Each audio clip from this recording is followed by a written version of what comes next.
হে WhatsApp guys, আসসালামু আলাইকুম। আমি আশিক বলছি আর আপনারা দেখছেন ইন্টারনেট স্কুল। যদি কোনো অপরিচিত নাম্বার থেকে আপনাকে ফোন করে কেউ বিরক্ত করে অথবা আপনাকে হুমকি দেয়, তাহলে কিন্তু সেই ফোন নাম্বার থেকে আপনি যে লোক আপনাকে কল দিয়েছে তার ঠিকানা এবং তার ছবি এবং নাম সহ অনেক কিছু জানতে পারেন। আজকে ভিডিওতে আমি আপনাদেরকে দুইটা ওয়ে দেখাবো যে কিভাবে আপনারা একটি ফোন নাম্বার দিয়ে যে আপনাকে কল করেছে তার নাম ঠিকানা জানতে পারবেন। তো চলুন শুরু করা যাক আজকে ভিডিওটি শুরু করার পূর্বে আপনাদের কাছে একটা ছোট রিকোয়েস্ট হলো, যারা আমার চ্যানেলটি নতুন অতিথি হয়ে এসেছেন তারা অবশ্যই চ্যানেলটি সাবস্ক্রাইব করে রাখবেন আর পাশে থাকা বেল আইকন বাটনটি অবশ্যই অন করে রাখবেন, যেন আমরা নতুন নতুন ভিডিও আপলোড করলে আপনার কাছে নোটিফিকেশন চলে যায় সবার আগে।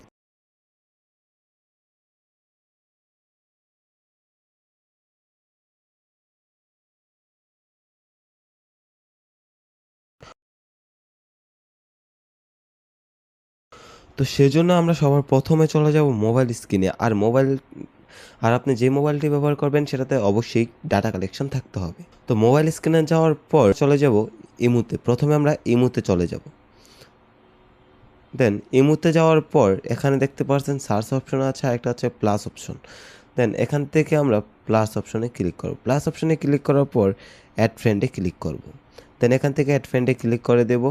এখানে দেখতে পাচ্ছেন যে নাম্বারের একটা জায়গা আছে। আমরা যে নাম্বারটা দিয়ে আমাদের এখানে কল এসেছে সেই নাম্বারটা এখানে উঠাবো। যেমন দেন নাম্বার ওঠানোর পর আমরা এখানে অ্যাডে ক্লিক করব। অ্যাডে ক্লিক করলে দেখতে পারবে এখানে চলে এসেছে। এখানে তার আইডিটি চলে এসেছে এবং আপনি যদি এখানে নামের উপরে ক্লিক করেন তাহলে তার প্রোফাইল দেখতে পারবেন। প্রোফাইলের ছবিটাও দেখতে পারবেন। এখন ভাবছেন যে আমার ছবি কেন আসলো, এটা ফেক হতে পারে, তাই আমি অন্য নাম্বার দিয়ে ট্রাই করছি। নাম্বার একই দিব, শুধু আমরা একটু পরিবর্তন করে দেব। আমরা 82 দিয়েছিলাম, আমরা এখানে 88 দিয়ে দেব। 88 দেওয়ার পর আমরা অ্যাড নাম্বারে ক্লিক করব। দেন এখানেও দেখতে পাচ্ছেন যে চলে এসেছে। তাই এখানে আমরা এই নামের উপর ক্লিক করে দেন আমরা ছবির উপরে ক্লিক করে দেব। দেখতে পাচ্ছেন এখানেও কিন্তু চলে এসেছে। যে নাম্বারগুলো দিয়ে ইমুতে অ্যাকাউন্ট খোলা আছে সেই নাম্বারগুলোই কিন্তু আসবে, এছাড়া কিন্তু আসবে না। যেমন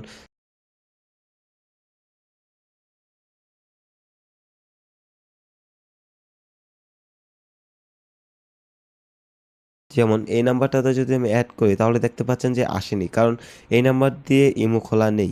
that number has not been registered imo 8, please make sure the number your input is correct. মানে এই নাম্বার দিয়ে কোনো ইমোতে এখনও অ্যাকাউন্ট খোলা হয়নি, তাই এই নাম্বারে আসেনি। এটা ছিল প্রথম পদ্ধতি। আমি দ্বিতীয় নাম্বার যে পদ্ধতিটি দেখাবো সেটার জন্য প্রয়োজন পড়বে একটি অ্যাপস। সেজন্য আমরা চলে যাব প্লে স্টোরে যাওয়ার পর আমরা সার্চ অপশনে লিখব ট্রু কলার। আমরা সার্চ অপশনে লিখব ট্রু কলার লেখার পর আমরা এই অ্যাপসটিকে ইনস্টল করে নেব। ইনস্টল করে নেওয়ার পর আমরা এখান থেকে ওপেনে ক্লিক করব। ওপেনে ক্লিক করার পর কিছু পারমিশন চাবে, অবশ্যই পারমিশনগুলো দিয়ে নেবেন। আর এখানে সার্চ অপশনে লিখবেন আপনার যার নাম ঠিকানা বের করতে চাচ্ছেন তার এখানে নাম্বারটি লিখবেন। যেমন আমি ইমুতে যে নাম্বারটি দিয়ে সার্চ করেছিলাম এখানেও সেই নাম্বারটি দিয়ে সার্চ করব। যেমন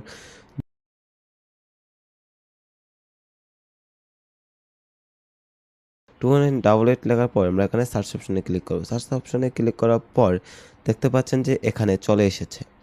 দেন আপনি চাইলে এখান থেকে লোকেশনও ট্র্যাক করতে পারবেন যদি তার লোকেশনটা চালু থাকে। তো এটা হচ্ছে আমি যে নাম্বারে সার্চ দিয়েছিলাম তার নাম হচ্ছে আমিনুল ইসলাম রিফাত। আপনি যদি এখানে এই প্রোফাইলে ক্লিক করেন তাহলে কিন্তু তার ছবি দেখতে পারবেন যদি তার ছবি এখানে দেওয়া থাকে। যেহেতু তার ছবি এখানে দেওয়া নেই তাই ছবিটা দেখা যাবে না। অনেকে ভাবছেন যে এটা ফলস, আসলে ফলসের কিছুই না। আপনি এখানে যে কোনো নাম্বার লিখে সার্চ দিলে এখানে চলে আসবে। আর ফলস না বলার কারণ হচ্ছে গিয়ে আমরা যখন কোনো অ্যাপস ইনস্টল করে ওপেন করতে যাই তখন কিন্তু আমাদের কিছু পারমিশন দেওয়ার প্রয়োজন। কন্ট্যাক্ট পারমিশন দিতে হয়, ফাইল পারমিশন দিতে হয়, ক্যামেরা পারমিশন দিতে হয়, লোকেশন পারমিশন দিতে হয়। যে অ্যাপসটি আপনার ওপেন করছেন সেই অ্যাপসের ওনার কিন্তু রেখে দেয়, মানে আপনার মোবাইলে যত নাম্বার আছে সব কিন্তু সেই অ্যাপসের ওনারের কাছে চলে যায়। তো আসলে এটা ফলসের কিছু না, এটা আসলেই একটা অ্যাপস। আপনার চাইলে এটা ব্যবহার করে দেখতে পারেন। মূলত এই ছিল আমার আজকে ভিডিও। আর যদি ভিডিওটি ভালো লাগে থাকে তাহলে অবশ্যই একটি লাইক করবেন আর চ্যানেলটি সাবস্ক্রাইব করার পূর্বে আমাদের চ্যানেলের আগের ভিডিওগুলো দেখে আসবেন। যদি সেই ভিডিওগুলো ভালো লাগে তাহলে অবশ্যই চ্যানেলটি সাবস্ক্রাইব করে রাখবেন আর পাশে থাকা বেল আইকন বাটনটি অন করে রাখবেন। আর যদি মন চায় তাহলে ডিসক্রিপশনে দেওয়া লিঙ্ক থেকে আমাদের ফেসবুক গ্রুপে জয়েন হতে পারেন। সেখানে আপনারা আপনাদের ট্যাগ রিলেটেড যে কোনো প্রশ্ন করতে পারেন, আমরা অ্যান্সার দেওয়ার চেষ্টা করব। সবাই ভালো থাকবেন, সুস্থ থাকবেন। আল্লাহ হাফেজ।